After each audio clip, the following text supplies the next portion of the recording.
Oof. Man, I have no idea how I'm supposed to start this thing. I mean, that was probably one of the worst games in all of the World Cup. Like, Team USA was so inexperienced, so outclassed by Belgium.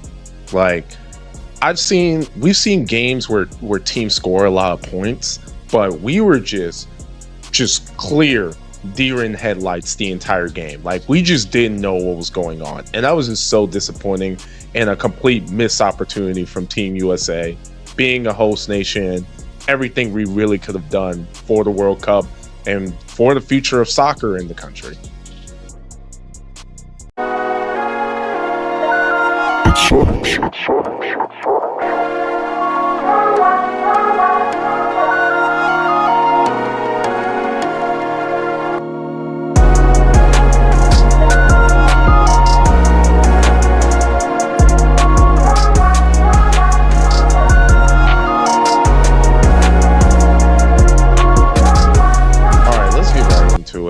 Welcome to the Social Club, where everyone has a voice. I'm your host, Jacob, and I just came from a Team USA watch party, and I have to say, I am beyond disappointed. I knew immediately I had to go home and just let you guys know what I think and what's going on here moving forward for this team. I would say, before I even get to the game, just a huge shout out to all of the host countries in general, since all of them are eliminated now. But I think this is probably one of the best World Cups in terms of hospitality, in terms of infrastructure, in terms of resources.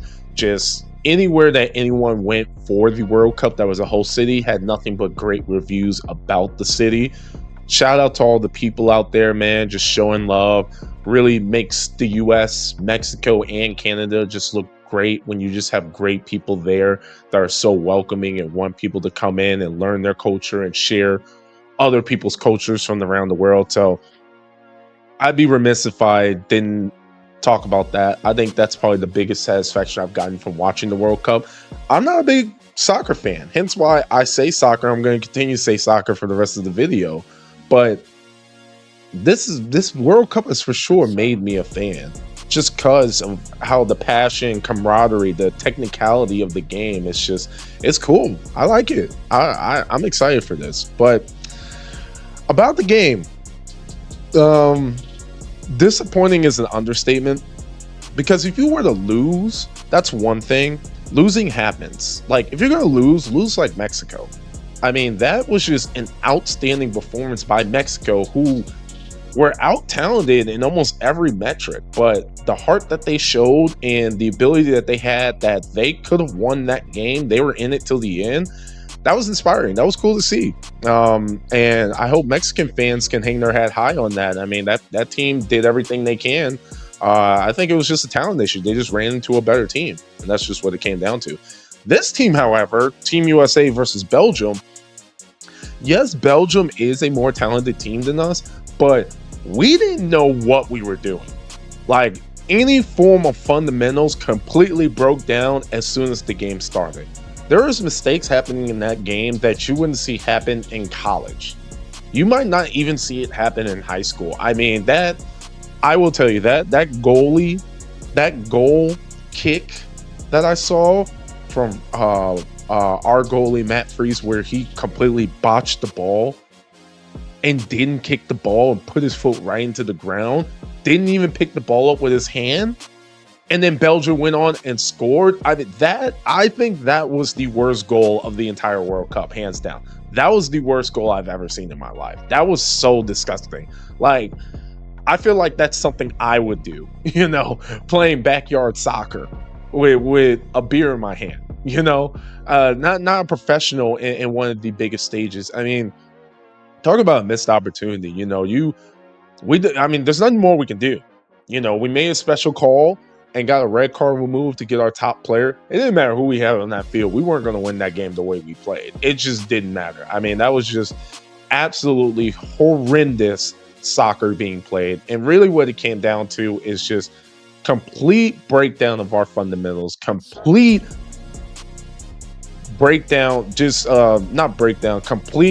inexperienced in the highest degree.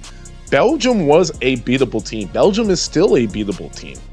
There's nothing about this team that I saw in Belgium that is like, they can go out and win it all. I didn't see that. I thought there was a very good opportunity for us to make it to the round of 8.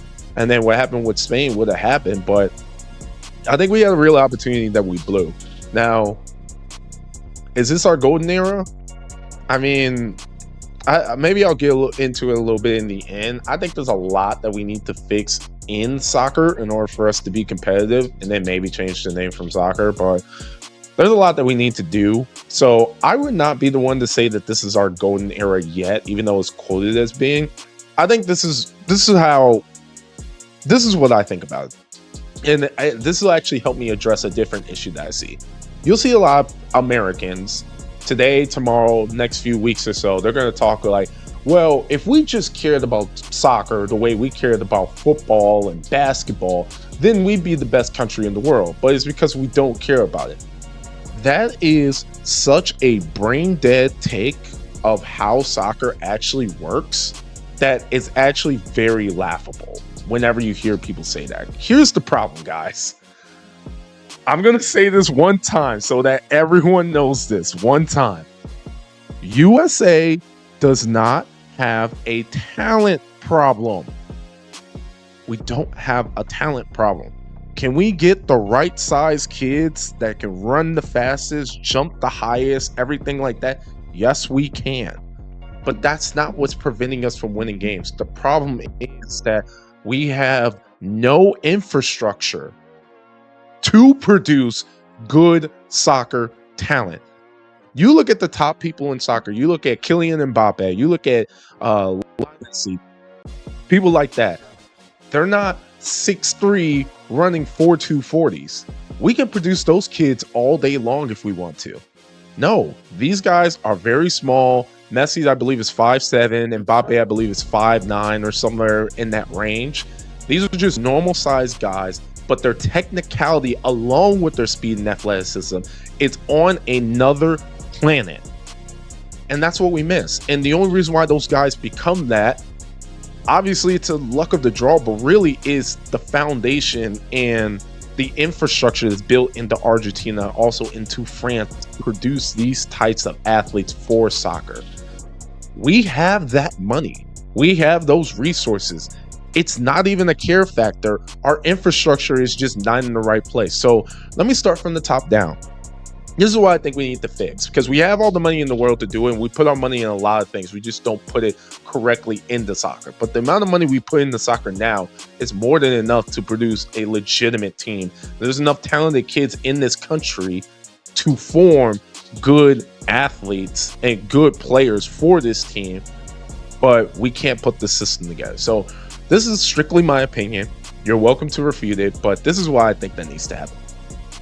From the start, it starts on the youth level. You got to take the money out of youth league. And this isn't even just a strictly soccer thing. I think this is across the board with football and basketball. But I'll stick to this just with soccer.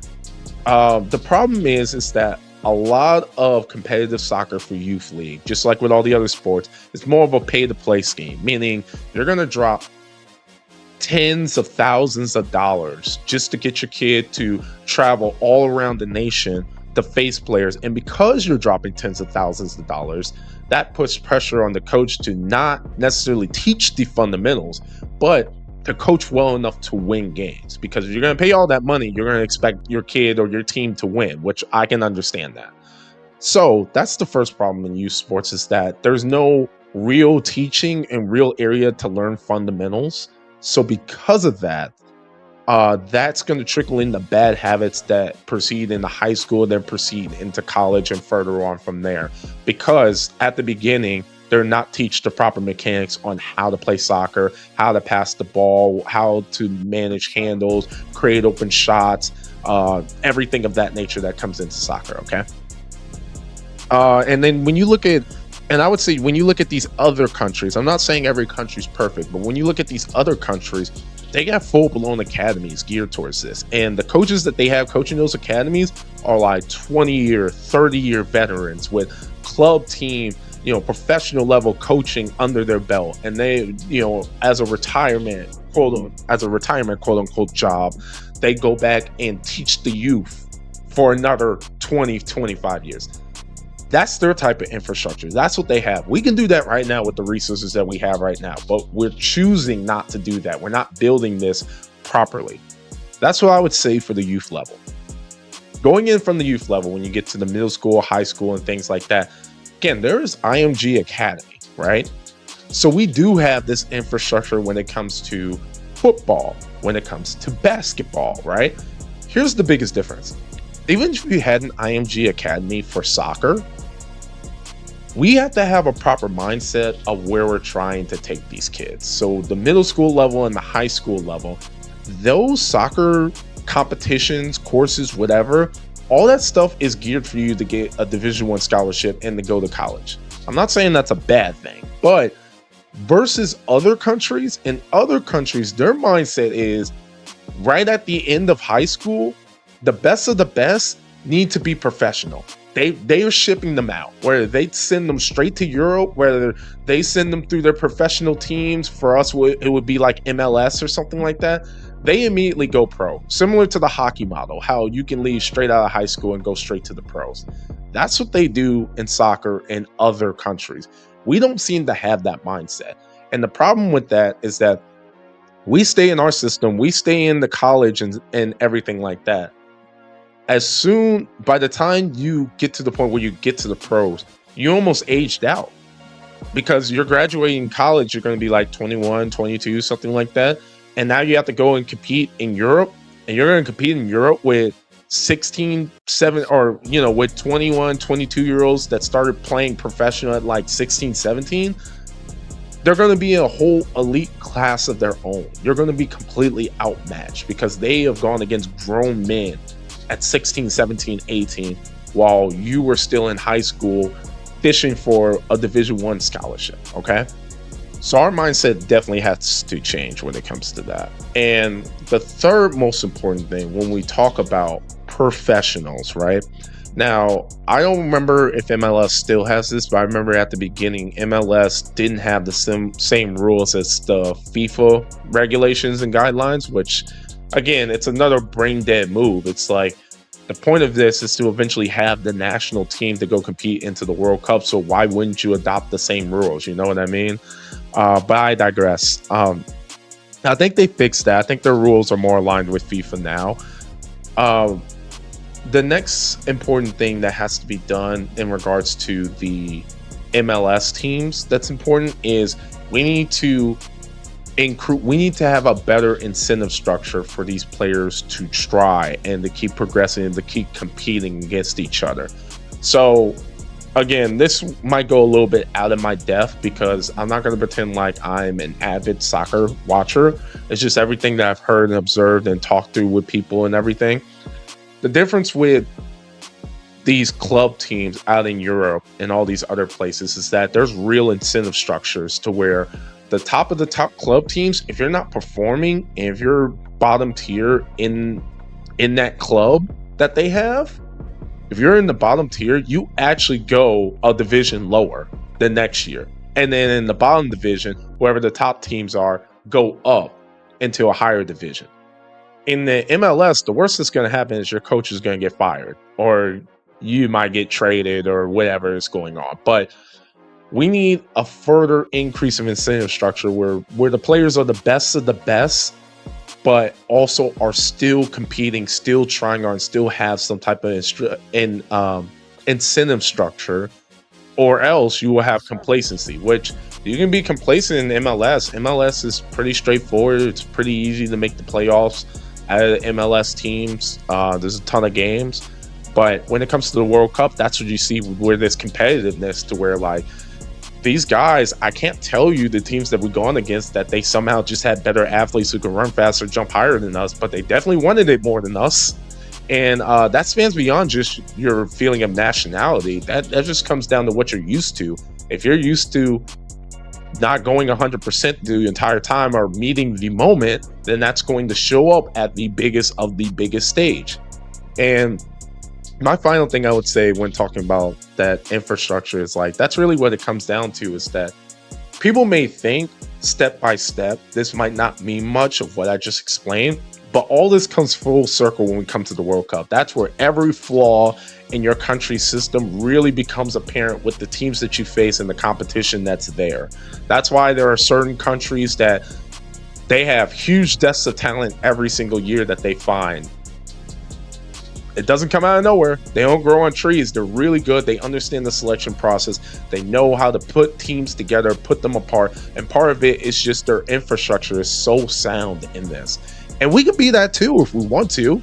We have more than enough people. There's 350 million people in this country. People make it seem like soccer has to be the number one for us to be good. We have the money now. We just don't have the right system in place for us to be good. I promise you that. I would just say, there's some questions that are being asked to where it's like, where do we go from here? Again, I mentioned it before. Did we miss our chance? Things like that. I don't think we missed our chance. I think our chance is as far and as broad as when we actually decide to build the right system in place for our athletes to then compete at the highest stage. And once we have that, then the sky's the limit, because we're a big enough country, similar to what the Brazil case is that you can pump out really great talent every 4 years. And you can find a very top tier player, even that can go off into Europe, without a doubt. I mean, for now, that's the best thing we're going to have to do. It's that we got to get our best players. We got to tell them, go to Europe for the next 4 years, become dynamic players, understand that competition level, understand the sense of urgency, understand get more experience, right? Because that also became very apparent in the game. So I would say one last thing, and I try to make these positive, but I gotta be honest with you guys. Let's talk about some of these players and how they perform. This is my unofficial, official CDL list. So for Team USA, the players that I call out here, enjoy retirement, or please go get your trucking license, because it's over. So first up on my CDL list, actually, I'll just name them all out. On my CDL list, we got Matt Freese, Weston McKennie, Tim Ream. All three of you guys either retire or go get your trucking license, because it's over. Those three blatantly had the worst performance I've ever seen. They looked horrible. Now, there's plenty of other players that you can poke fun at and talk things about, but those three players, man, go ahead and get your trucking license, my brother. Hey, appreciate you. Appreciate your time. Thank you for supporting Team USA, but we're good. We're good. We got it from here. It's over. And then I would also say, so Malik Tillman, Florin Bulligan, Christian Pulisic. Hopefully he's still around. I'm not sure. He might be getting up there to consider retirement and stuff. I think he's got another 4 years in him, but you guys can let me know down in the comments. But those three guys, definitely. And Robinson, I would also give him.